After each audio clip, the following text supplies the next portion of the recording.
Hey everyone, तो कैसे हो आप सब। मैं एकदम अच्छी हूँ, आप लोग बताएं। आजकल के मतलब इतने बिजी शेड्यूल में हम लोग जो है अपनी हेल्थ के ऊपर बिल्कुल भी ध्यान नहीं दे पाते हैं। हेल्थ के साथ साथ हम अपनी हेयर हेल्थ, जो कि बहुत ज्यादा इंपॉर्टेंट है हमारी हेल्थ की तरह, हमारी हेयर हेल्थ पे भी हम बिल्कुल भी ध्यान नहीं दे पाते, क्योंकि इतना ज्यादा बिजी शेड्यूल है। हम डेली बाहर निकलते हैं, ऑफिस गोइंग है, डेली हर किसी को जॉब पे जाना होता है, जिसकी वजह से डर्ट और पोल्यूशन की वजह से हमारे हेयर वैसे ही ग्रोथ नहीं होती है, और ऊपर से डर्ट और पोल्यूशन की वजह से ड्राई स्कैल्प होने लगता है, हेयर लॉस होने लगता है, जो कि आज के जमाने में बहुत बड़ी प्रॉब्लम बन चुकी है। हर किसी को बहुत ही घने, सुंदर और अट्रैक्टिव हेयर चाहिए, बट ऐसा हो नहीं रहा क्योंकि हम अपने हेयर्स का प्रॉपर ध्यान ही नहीं दे पा रहे हैं। तो इसी के लिए आज मैं आप लोगों के लिए एक अच्छा सी रेमेडी लेके आई हूँ, जो कि मेरे मतलब यूं लगा लो दादी नानी यूज करते होते थे, और उन्होंने मुझे बताया और मैंने यूज की। मुझे भी मेरे हेयर ग्रोथ में बहुत ज्यादा फर्क पड़ा है।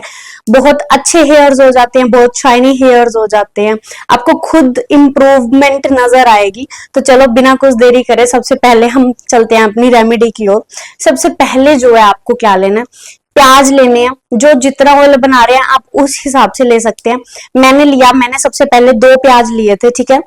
2 प्याज को हमने अच्छे से कट कर लेना है। प्याज सूखा होना चाहिए, ऐसे मतलब आप उसका पता ऐसे लगा सकते हो, जैसे प्याज हम दबाए ना तो दबे ना। जो गीला प्याज होता है ना वो दबता है, तो वो प्याज इतना अच्छा नहीं होता। सूखा प्याज थोड़ा हार्ड होता है, तो आप उसको हाथ से टच करके देख सकते हैं। तो मैंने जो है 2 ऑनियन लिए थे, और आपने सबसे पहले उसको क्या करना है, उसको आराम से कट कर लेना है, ठीक है। और कट करने के बाद हमने उसको मिक्सी के जार में डाल देना, मतलब हमने उसको पीस लेना है, ठीक है। और पीसते हुए कुछ लोग क्या करते हैं, पानी डाल देते हैं उसमें, तो वो नहीं डालना, क्योंकि मतलब हमने इस रेमेडी में पानी यूज नहीं करना। पानी की जगह हम उसमें थोड़ा सा 1 या 2 स्पून सरसों का ऑयल डाल सकते हैं, ताकि अच्छे से कंसिस्टेंसी वो पिस जाए। और आपको बता दूं कि हमने इस रेमेडी में, आप सोच रहे होगे कि प्याज क्यों लिया है, क्योंकि प्याज में ना सल्फर पाया जाता है, और सल्फर हमारी जो है हेयर ग्रोथ को प्रमोट करने के लिए बहुत अच्छा, मतलब कह सकते हो कि वो बहुत अच्छा माना जाता है हमारे बालों के लिए।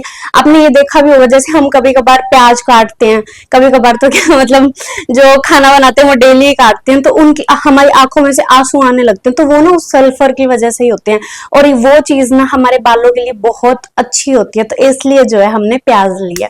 तो चलते हैं हमारे सेकेंड इंग्रेडिएंट्स के ऊपर।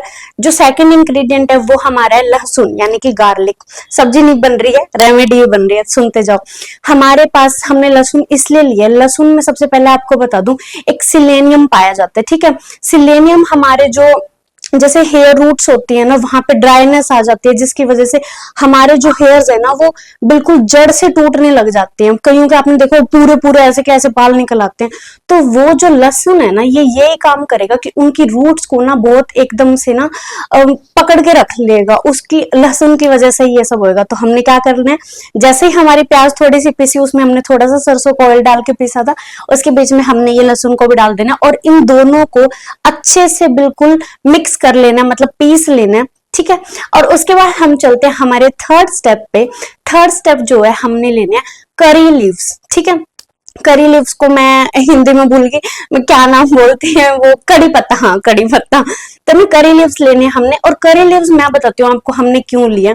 क्योंकि करी लीव्स ना एक बहुत अच्छा मतलब सोर्स है हमारे जो हेयर्स में ड्राई स्कैल्प हो चुके हैं ना, उसको मॉइस्चराइजर देने के लिए। सबसे ज्यादा हेयर फॉल इसी वजह से होता है, क्योंकि हमारे जो हेयर स्कैल्प है ना वहां पे मॉइस्चराइजर ही नहीं है। हम आज कल के लाइफस्टाइल में आप देखो डाई लगवाते हैं, हेयर कलर करवाते हैं, हमारे हेयर शैम्पूज, और हर किसी में कितने सारे मतलब कुछ भी नेचुरल नहीं है, हर किसी में कुछ ना कुछ मिक्स कर रखा होता है, जो कि हमारे स्किन के लिए, हमारे हेयर्स के लिए, किसी भी चीज के लिए अच्छा नहीं होता। तो इस सब के बीच में ना हमारी जो स्कैल्प होते हैं बहुत ज्यादा ड्राई हो जाती है, और इस वजह से हेयर फॉल होने लगता है। तो जो करी लीव्स क्या करते हैं, हमारे जो ड्राई स्कैल्प हो चुके हैं ना उसको मॉइस्चर प्रोवाइड करवाते हैं, और जिस वजह से आपका हेयर फॉल होना कम हो जाता है धीरे धीरे। एकदम से कोई भी चीज नहीं होती है, ठीक है। ये बात जरूर ध्यान रखना। अभी जो मैं आपको रेमेडी बता रही हूँ उस चीज के लिए भी आपको बता दूं कि लोगों को लगता है हमने 1 बार लगाया, 2 बार लगाया, 3 बार लगाया, यार रिजल्ट क्यों नहीं आ रहा। नहीं आता है ऐसे, समझो में नहीं आती। मतलब कोई भी चीज आप लगाओगे, कोई भी चीज ओवरनाइट, कुछ भी चीज अच्छी नहीं होती। आपको हर चीज के लिए थोड़ी शांति रखनी। तो अब हमने क्या करना है, हमने इन तीनों चीजों को पीस लिया। हमने क्या क्या पीसा है, हमने सबसे पहले लहसुन लिया था, प्याज लिया है और कड़ी पत्ता, ठीक है, इन तीनों को हमने अच्छे से पीस लिया। और आपको पता है कड़ी पत्ता को ना मीठा नीम भी कहा जाता है साउथ साइड में, और वहां पे ना किचन में जितनी भी ज्यादातर खाना बनाया जाता है ना, तो इसको खाने में बहुत ज्यादा यूज किया जाता है। तभी आपने देखा होगा वहां के लोगों के बाल कितने घने घने और काले काले होते हैं। तो चलो अपनी रेमेडी पे आते हैं। हमने जैसे इन तीनों को पीस लिया और उसके बाद हमने एक कढ़ाई लेनी है। कढ़ाई ध्यान रखना पतली तल्ले वाली नहीं होनी चाहिए, जो उसको क्या बोलते हैं, मतलब थोड़ी मोटी कढ़ाई होनी चाहिए, ताकि हमारे जो इंग्रेडिएंट्स है ना वो जले ना। तो जैसे हमने कढ़ाई लेनी है, उसके बाद आती है कि हमने ऑयल कौन कौन से लेने हैं। सबसे पहला जो है हम लेंगे इसमें सरसों का तेल, जिसको मस्टर्ड ऑयल कहा जाता है, ठीक है। मैंने जो है 200 ग्राम मस्टर्ड ऑयल लिया था। उसके बाद जो है हमारा सेकंड ऑयल लेंगे हम नारियल का तेल, ठीक है।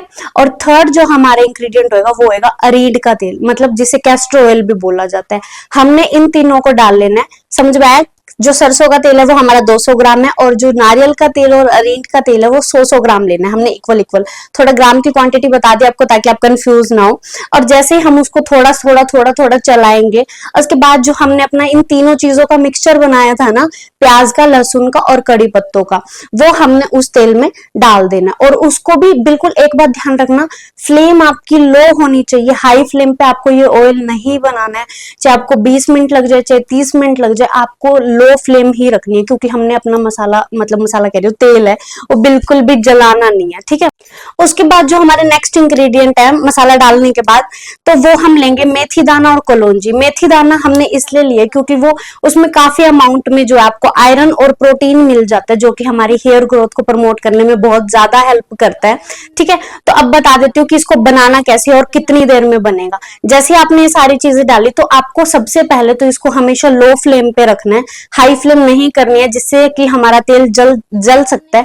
तो बिल्कुल लो फ्लेम पे रखेंगे और इसको 30 से 40 मिनट तक हल्के हाथों से चलाते रहना और पकाते रहना, बीच में इधर उधर छोड़ के नहीं जाना। और देख लेना 30 से 40 मिनट के बाद आपको लगेगा कि जो हमारा, मतलब हमने मसाले डालते हैं वो हल्के हल्के ब्राउनिश कलर के होने लगते हैं। इसका मतलब आपका तेल 30 से 40 मिनट के बाद बनके बिल्कुल रेडी हो जाएगा। उसके बाद हमने क्या करना है, इसको 1 से 2 दिन के लिए आपने रख के छोड़ देना है। जैसे आपका तेल ठंडा हो जाएगा, 1 से 2 दिन तक रखना है। उसके बाद आपको 2 दिन के बाद क्या करना है, एक कंटेनर लेना है, आपके घर कोई भी कंटेनर पड़ा हो, कांच का या प्लास्टिक का जो भी हो, तो आपने एक सूती कपड़ा लेना है और उसमें इसको धीरे धीरे करके डालना है। और अच्छे से जो इसका तेल है वो सारा हमने उस कंटेनर में भर के रख लेना है, क्योंकि मतलब साफ हम इसलिए कर रहे हैं, ऐसे सीधा लगाएंगे तो बहुत ज्यादा उसमें इंग्रेडिएंट्स है, अच्छा भी नहीं लगता और लगाया भी नहीं जाता। एक नॉर्मल सा तेल हम उसमें डाल के रख लेंगे। और मैं बताती हूँ सबसे मेन और लास्ट इंग्रेडिएंट, ये हमने सारा कुछ डाल दिया एक कंटेनर में। उसके बाद हमने इसमें 6 से 7 विटामिन ए की कैप्सूल्स डालनी है, जो कि आप मतलब आसपास कहीं से भी ले सकते हो। विटामिन ए की कैप्सूल भी हमारे हेयर्स के लिए, हमारी स्किन के लिए बहुत ज्यादा अच्छी होती है।